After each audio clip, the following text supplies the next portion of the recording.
نعمة الله وإن تعدوا ادتنا 3 عناصر.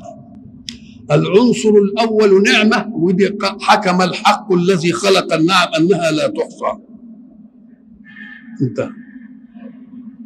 وأكد ذلك أن خلقه لم يضعوا أنوفهم في أن يعدوا نعم الكون، ما حصلتش، مع أنهم بيستشرفوا للإيه؟ للوهميات ويحققوها، يعملوا مش عارف ما حدش عملها دي. يبقى ده دليل على أن إيه؟ ليس في مقدور إيه؟ ليس في مقدور أحد. طب أدي النعمة، من حيث النعمة هي لا تحصى، ولا تحصى لأنها ليست مظنة الإحصاء، ولا يقبل عاقل على عدها، لأن أي نعمة بس لما تحب تفصلها أو تشرحها تطلع فيها نعم إيه؟ نعم لا حصر. طيب، وتقتضي منعما، وتقتضي منعما عليه. يبقى كم عنصر في النعمة؟ 3: نعمة ومنعم ومنعم عليه.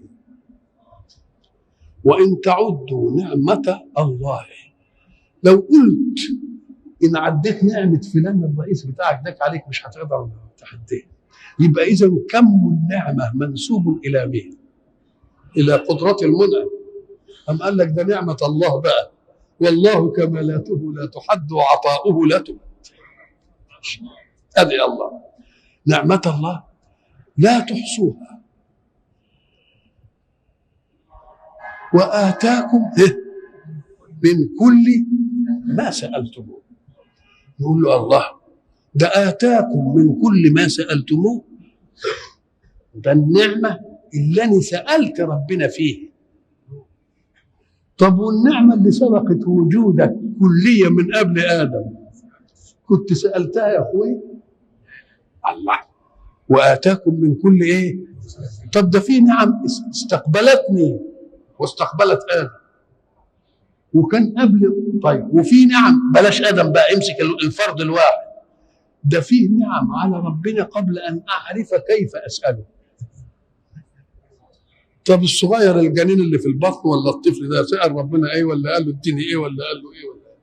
طب اشمعنى قال من كل ما سألتموه؟ طب واللي ما تسألوش ده يبقى اللي ما سألتوش يبقى من باب ايه؟ ليه؟ أم قال لك لأن من الجائز انك انت اعطيت نعم على قدر ما عندك، لكن ان قلت لك طب هات لي الشيء الفلاني واقترحته عليك ما تقدرش، أم قال لك واقدر برضه. يبقى خدها من ناحيتين 2، انه بطنك بالنعمه اولا وما تفتكرش ان هو ده اللي عنده بقى وايه وده. لو اقترحت انت برضه حاجه عن الايه؟ عن الجهاد، يبقى ده دليل على ايه؟ على ان كمالات العطاء لا تتناهى. اعطيتك ما لم تسال وان سالت برضه. ليه؟ قال لك لان السؤال قد يكون تحدي.